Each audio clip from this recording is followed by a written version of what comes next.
거의 1000%가 넘는 엄청난 대폭등이 나와주긴 했습니다. 근데 이런 와중 속에서도 공시들이 있었죠. 근데 중요한 거는 네, 안녕하세요. 저는 차트를 읽어주는 남자 준카입니다. 자, 이번 영상에서는 1부의 금양의 전체적인 흐름을 짚었다라고 하면은 이번 2부에서는 시장을 그야말로 광풍으로 몰아넣었던 핵심 동력, 즉 콩고 민주공화국부터 몽골까지 이어지는 금양의 리튬 영토와 그들이 공헌했던 밸류체인의 거대한 청사진, 그리고 그 뒤에 숨겨진 잔혹한 실체를 낱낱이 파헤쳐 보는 시간을 가져보겠습니다. 자, 우선 본격적으로 시작하셔서 구독과 좋아요 한 번씩 꼭 눌러주시고요. 금양 관련해가지고 제가 최근에 유상증자 관련해가지고 불발이 된 부분에 있어서 과연 마지막 동아줄이 끊어진 것인지도 제가 올려드렸으니까 꼭 한번 보시면 좋을 것 같고요. 금양이 정말 거래 제의가 되고 다시 이제 일어나서는 그 날까지 주식 녹화는 계속해서 함께 해드릴 것입니다. 그래서 이번 2부에서는 금양의 광풍에 대한 주제를 가지고 함께 이야기를 나눠보려고 하는데요. 자, 연매출 2천억 원 화공 제조 사에서 시가총액 7조 대기업으로의 비현실적인 스케일업을 한 그 회사가 바로 금양입니다. 그래서 시장의 유동성과 미래 가치에 대한 극단적인 선반영이 결합이 되면서 금양의 주가는 그 누구도 예측하지 못한 전례 없는 수직 상승 궤도를 밟기 시작을 했다는 것이죠. 근데 이 거대한 광풍의 첫 단추는 어디에서부터 꿰어진 것일까요? 자, 금양은 기존의 주력 사업이었던 이제 발포제 등 이러한 이제 화공약품 분야에서 벗어나겠다라는 이제 정적 선언을 하게 됩니다. 그러면서 전기차 시장의 심장이자 이제 시대의 블루오션인 2차 전지 소재 산업으로의 진출을 발표하게 되는데요. 전통 제조업의 투박한 껍질을 벗고 2차 전지 대장주라는 화려한 왕관을 쓰겠다라는 이제 공언을 하였습니다. 그래서 그러한 변신 선언에 시장을 환호를 했고, 또 이제 여러분들 모두 다 잘 아시는 것처럼 배터리 아저씨 같은 경우에도 이제 그 뭐 경제 TV라든가 또 유튜브라든가 이렇게 나오면서 지금 금양에 대한 또 2차 전지에 대한 청사진과 앞으로의 전망들을 설명을 했다는 거죠. 그래서 그 사람들이 뭐 잘못됐고 그런 잘잘못을 지금 영상에서 말씀을 드리는 것이 아니니까 오해는 하지 마시고, 그러한 또 이제 과정들이 있었다라는 것을 좀 참고를 하시면 좀 좋을 것 같습니다. 자, 그러한 광풍에 가장 먼저 불을 지핀 것은 바로 아프리카 대륙이었죠. 그래서 2022년도 10월 달에 금양은 콩고 민주공화국의 이제 마노노 광산 개발을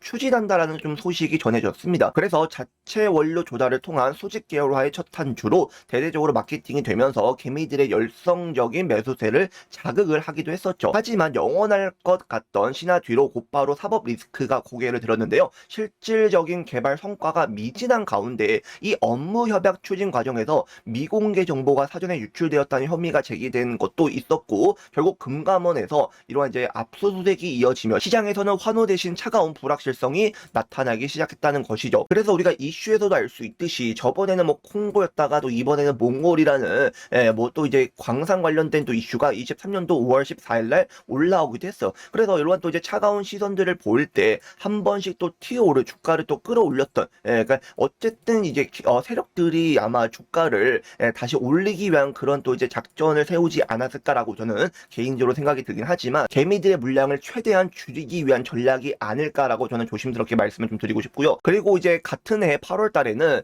지금 몽골 광산 업체 지분을 뭐 60%를 확보를 한다라는 뭐 부분이라든가 뭐 이러한 또 이슈몰이가 이미 이때부터 나왔다라는 거예요. 그래서 그러한 또 이제 공시, 뭐 사람들의 신뢰를 최대한 어쨌든 간에 얻기 위한 그런 또 발악을 또 한 부분도 우리가 좀 볼 수 있는데, 뭐 발악일지 진짜일지는 뭐 근데 지금 와서 봤을 때는 뭐 진행이 된 게 없어잖아요. 그래서 그때 당시에 개인 투자자들의 물량을 최대한 줄이기 위한 전략이 아니었을까라고 저는 생각이 든다는 것이죠. 근데 아무튼 중요한 거는 지금 이제 콩고에 이어서 이제 금양이 아까 제가 말씀을 드린 것처럼 그 다음 향한 곳은 바로 몽골이었다는 거예요. 그래서 금양은 몽골의 광산 개발사인 몽라의 지분 60% 인수를 단행을 합니다. 그래서 이제 당시 사측은 이 광산에 무려 118조 원 규모의 가치의 광물이 매장되었다는 파격적인 공격적으로 주장을 펼치면서 당연히 주주들은 열광을 했었죠. 그래서 예전에 영화 같은 데서도 보면은 뭐 그때 이제 뭐 어디 뭐 다른 나라 가서 뭐 금 뭐 이런 이제 부분들이 뭐 금이 뭐 나왔다라는 뭐 그런 뭐 영화 근데 이제 뭐 허황된 그런 것들이죠. 그러니까 어쨌든 뭔가 참 그쵸.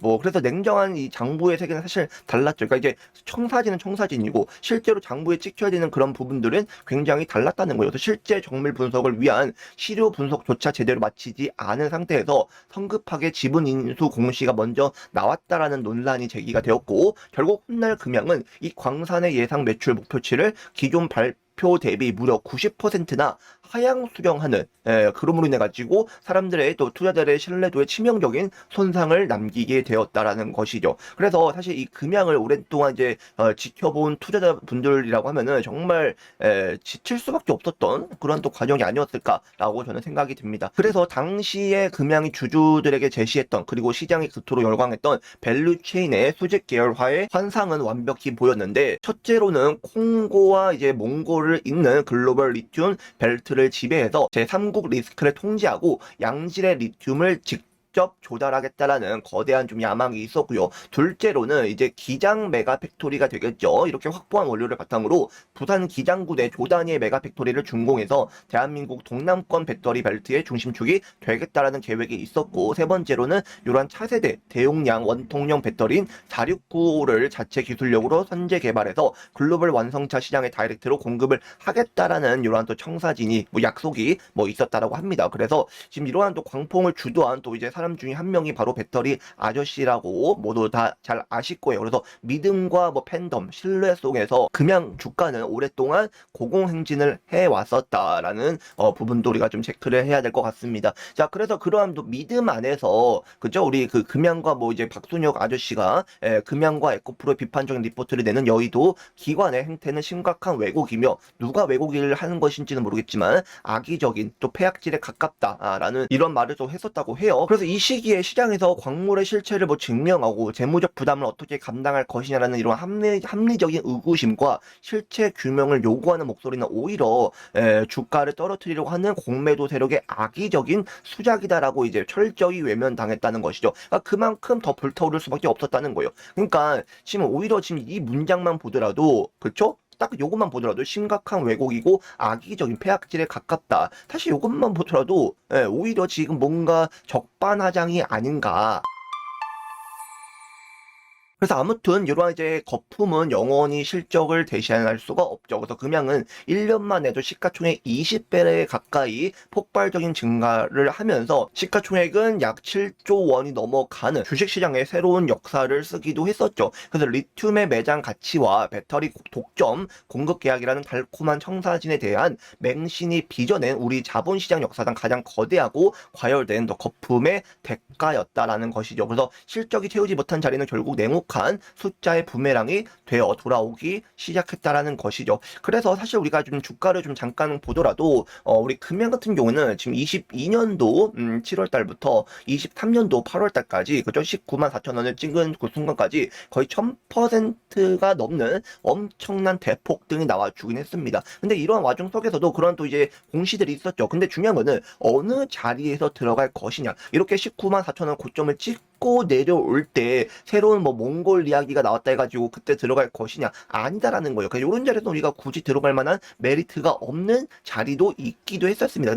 근데 개인 투자분들이 그걸 단순히 알 수는 사실 없었죠. 그래서 누구는 거래량이 들어올 때 그때부터 출발이라고 하는 그러한 또 이제 전문가 분들도 계시고 그죠? 뭐 사실 거래량은 무시할 수도 없습니다. 근데 그 거래량이 들어왔다 가지고 무조건 날아가는 것도 아니고요. 그만큼 우리가 이러한 이제 전반적인 흐름과 큰 그림을 보았을 때 현재 주가의 위치가 어떻냐라는 거를 좀 알아야 되는데 근데 우리 개인 투자분들이 그런 부분들을 하나하나 다 알기가 사실 쉽지가 않죠. 그렇기 때문에 오히려 이런 박순혁 배터리 아저씨의 이런 말들이 오히려 더 이제 더 와닿을 수밖에 없었고 그리고 더 광풍이 더 불지 않았나라고 저는 생각이 듭니다. 그래서 결론적으로 자원 개발에 화려한 환상이 멈춘 자리에는 결국 잔혹적인 재무적 파국과 또 우리 주주분들의 이제 눈물만 남게 되었는데 미래의 가치를 쫓는 투자가 실체 없는 신화와 결합했을 때 얼마나 위험해질 수 있는지 이 금양의 광풍은 우리에게 또 가장 또 뼈아픈 교훈을 남기고 있다라는 것이죠. 자, 그럼 다음 영상에서는 왜 실적으로 연결이 되지 못했는지 그 부분에 대한 심층적인 이야기를 함께 해보도록 하겠습니다. 자, 금양이 기적처럼 다시 일어서고 재기하는 그 날까지 주식로카는 우리 주주분들을 응원을 합니다. 여러분들 모두 시청해주셔서 감사드리고요. 저는 주식로카였습니다. 감사합니다.